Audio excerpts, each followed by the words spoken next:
Llegados a este punto de la serie, tenemos una explicación del origen del feminismo y las razones por las que la mujer, y no otro colectivo, tomó el papel central en esta ideología. Sin embargo, el feminismo es un movimiento agonístico, es decir, un movimiento con un enemigo declarado. De manera bastante interesante, este enemigo no es la mera contraposición al concepto identitario del movimiento, sino que es, específicamente, el hombre blanco hetero. Creo que explicar este conjunto tan preciso de características requiere de un análisis propio, al que, no obstante, complementaré en el futuro con otro vídeo acerca del patriarcado. Pero antes de decir cómo se construyó este enemigo común, me gustaría empezar hablando de cómo no sucedió. Es relativamente frecuente oír hablar entre los críticos del feminismo acerca de cómo el feminismo está muerto, o al menos, en cuanto a su aplicación práctica, es decir, de cómo es tan irrelevante en la sociedad contemporánea que ha necesitado inventarse el concepto de la interseccionalidad para no quedarse sin problemas de los que hablar.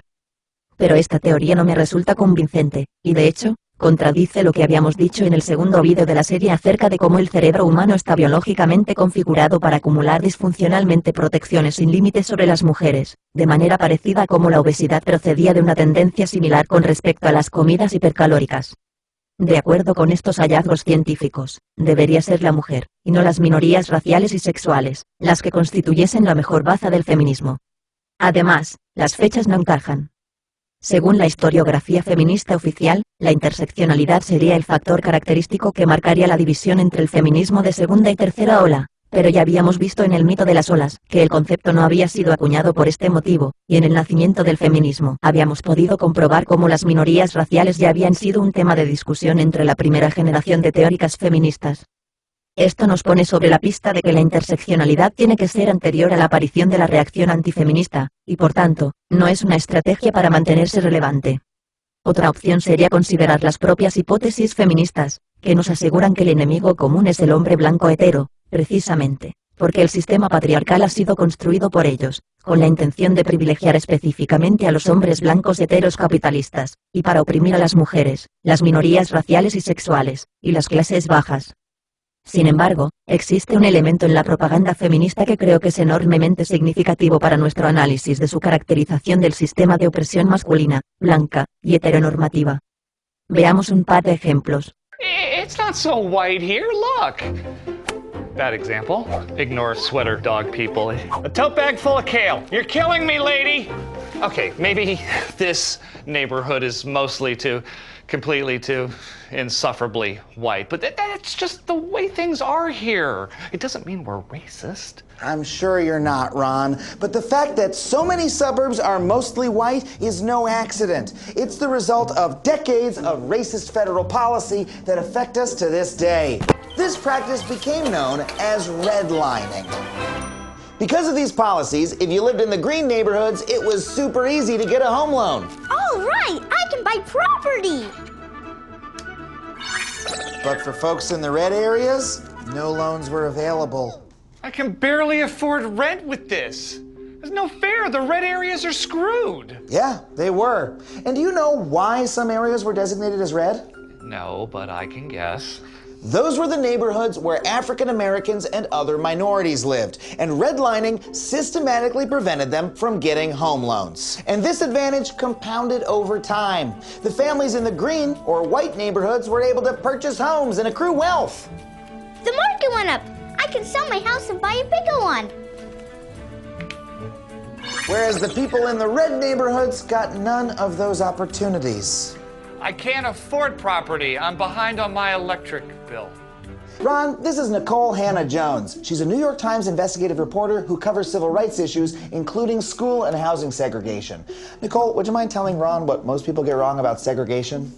People tend to think of segregation as an archaic term for Jim Crow policies that led to the civil rights movement. But the truth is that black children are more segregated in schools now than at any time since the 1970s. And in the U.S., schools are largely funded by property taxes. Since property values in the white neighborhoods are so much higher, their schools get way more money to spend on things like facilities, teachers, and supplies. On the other hand, predominantly black and Latino schools are massively underfunded.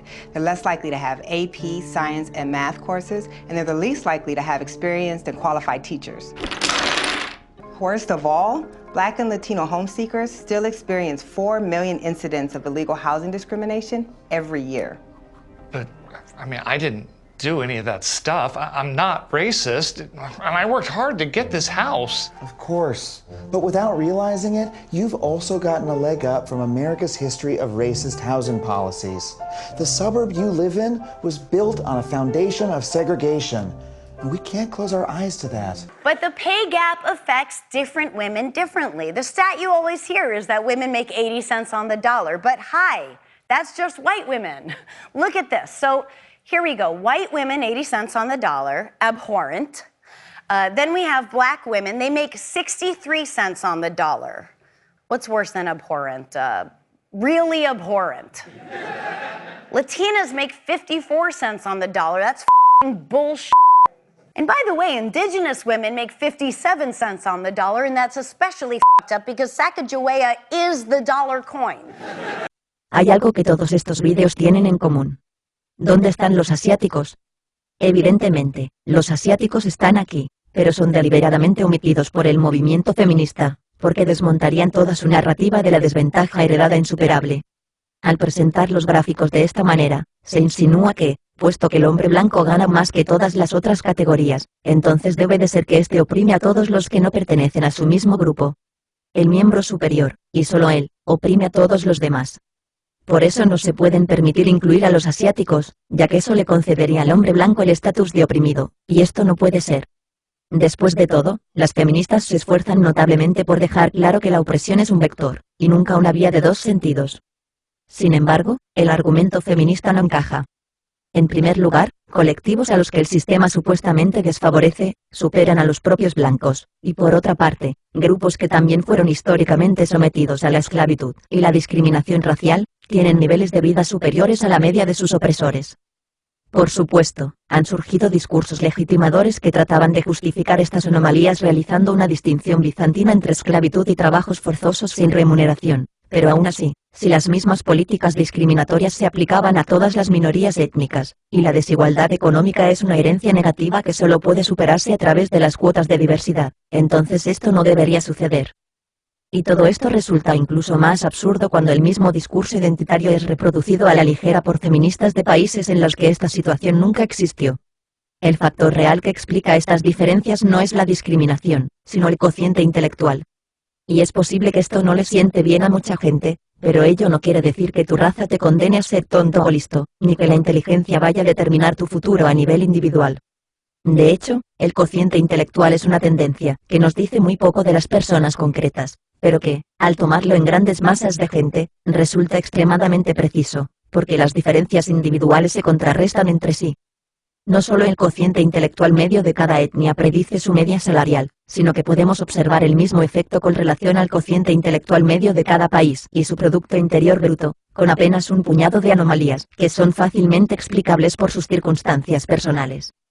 Creo que con esto las matemáticas han dejado bastante claro que el argumento feminista es erróneo, de tal modo que no podemos atribuir la construcción de este enemigo común a causas objetivas del sistema social, ni a un intento de incrementar la relevancia del movimiento.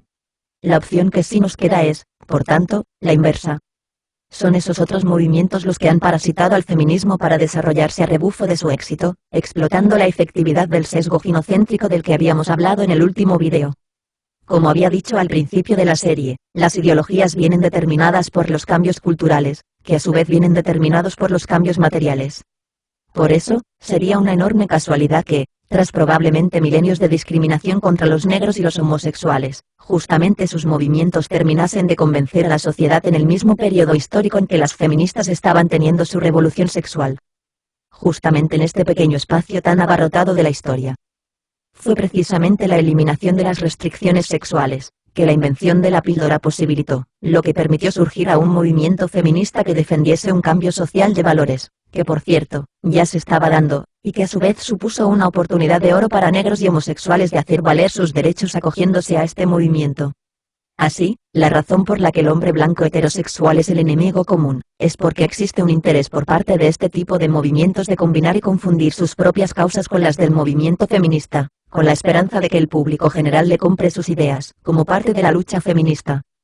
Otro ejemplo lo podríamos encontrar en la más reciente y ferviente defensa del feminismo por parte de los movimientos comunistas y socialistas. Desde un punto de vista teórico, el comunismo es una ideología superada, y no estoy hablando aquí de sus intentos de implantación práctica, sino de su misma teoría. El marxismo es determinista. Se basa en la visión histórica del hegelianismo, y por ello no resuena tan bien en la mentalidad moderna como lo hacía en la época del romanticismo. Para los marxistas, el comunismo no era un futuro posible, sino que la humanidad estaba predestinada a terminar bajo este sistema, y este tipo de razonamientos metafísicos no resulta muy convincente para las sociedades actuales, que exigen una explicación científica de las cosas. No solo eso, sino que las predicciones del marxismo han resultado ser completamente erróneas. La teoría marxista postulaba que la calidad de vida de los trabajadores iría descendiendo hasta límites intolerables, y por eso, la revolución del proletariado era inevitable. Pero sucedió lo contrario. Hoy en día los obreros viven mejor que nunca, y ciertamente mucho mejor que en la época de la revolución industrial, por lo que cada día tienen menos incentivos para rebelarse contra el capitalismo. Lo que significa que el mecanismo propuesto por el marxismo, para alcanzar ese futuro al que estábamos predestinados, nunca fue real. Este fallo a nivel teórico del marxismo les obligó a cambiar su discurso para sobrevivir en el panorama político actual, y creo que esto explica la simbiosis política de la izquierda con el feminismo, que estamos viviendo en la actualidad. Si hoy en día un político se subiese a la tribuna, y se pusiese a hablar del ciclo tesis-antítesis-síntesis, pensaríamos que está loco. Pero si habla de proteger a la mujer, ese es un instinto que todos pueden entender. En última instancia, la asociación de la política con el feminismo es un acuerdo de mutuo beneficio, mediante el cual la izquierda renueva su discurso para hacerlo más convincente, aprovechándose del sesgo psicológico que ya habíamos comentado, y el feminismo gana acceso al poder institucional, lo que le permite acelerar su grado de difusión, y plasmar sus tendencias disfuncionales en forma de leyes. Todo esto nos lleva a las guerras culturales, es decir, el estado de cosas actual en que el feminismo se ha ido cargando de animosidad contra los hombres blancos heteros en su ascenso al poder. Las guerras culturales no son más que el resultado de movimientos sociales, intereses políticos y empresas tomando posición a favor del feminismo para explotar el sesgo ginocéntrico a su favor. O, en algunos casos, para evitar que el bando feminista los ataque. Tampoco podemos ignorar el hecho de que muchos de sus participantes realmente se creen la narrativa feminista del enemigo común, o son feministas personalmente. Pero creo que es innegable que muchos otros se pliegan ante las presiones, o, al menos, permanecen callados por el miedo a las consecuencias. Alguien nos aconsejó que intentáramos tener también caras conocidas, caras famosos, ¿no?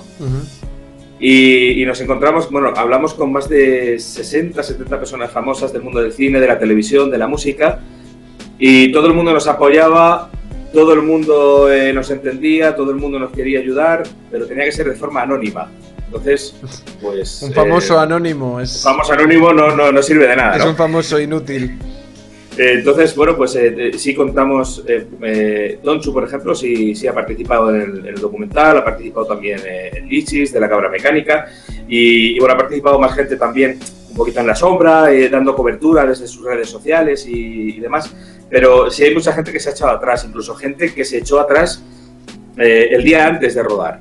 De hecho, el documental iba a ser presentado por dos chicas muy famosas, por dos actrices muy famosas, y iba a participar una tercera también, pero justo antes de rodar, de empezar el día anterior a comenzar a rodar, el que teníamos previsto, se echaron atrás. A la vez, en bloque, nos dijeron que habían recibido llamadas, presiones, que no podía ser porque se iban a quedar sin trabajo. Y bueno, pues nos quedamos sin esas chicas, tuvimos que tardar una semana más en replantearlo otra vez todo y demás.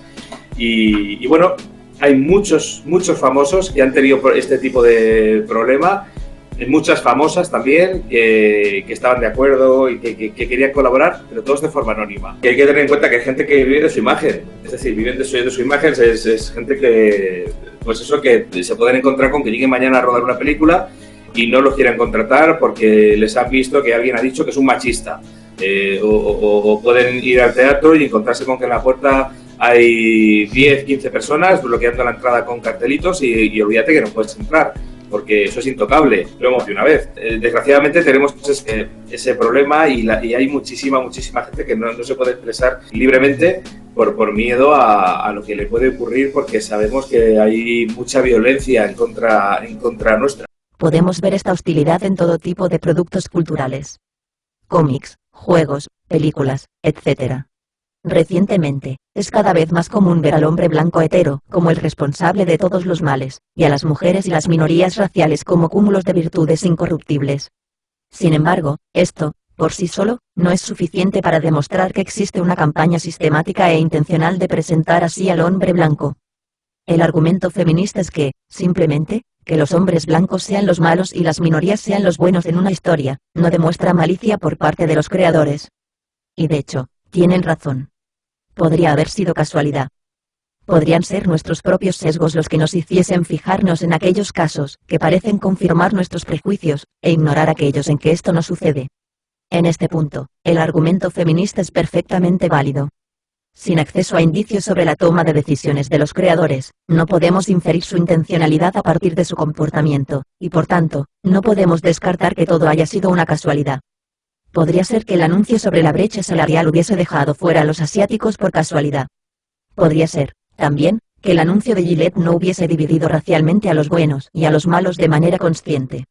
En ese sentido, debemos plantearnos la posibilidad de que los verdaderos prejuiciosos seamos nosotros. Excepto que no es el caso. Tenemos acceso a elementos que demuestran la intencionalidad de estas acciones. La creadora de la campaña por la brecha salarial, por ejemplo, fue pillada mintiendo deliberadamente. Y el caso de Gillette es especialmente revelador por un pequeño detalle que creo que se les pasó a la mayoría de sus críticos de YouTube. El anuncio fue editado y resubido a Internet poco después de su estreno, y YouTube colaboró con esto permitiéndoles conservar su número de visitas.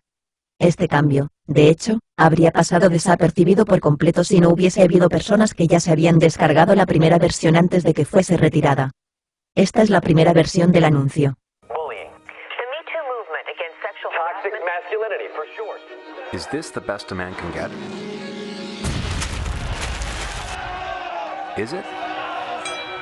The ad already has nearly 20 million views on YouTube, and the reaction is divided. The video got more than 500,000 likes compared to... Y esta es la segunda. Bullying. The Me Too movement against sexual harassment. Masculinity. Is this the best a man can get? Is it? We can't hide from it. Sexual harassment is taking over. It's been going on far too long. Nadie edita y resube un vídeo para hacer un cambio tan menor inintencionadamente. Esta gente sabe perfectamente lo que está haciendo. Por mucho que digan las feministas, la demonización del hombre blanco hetero es real y deliberada.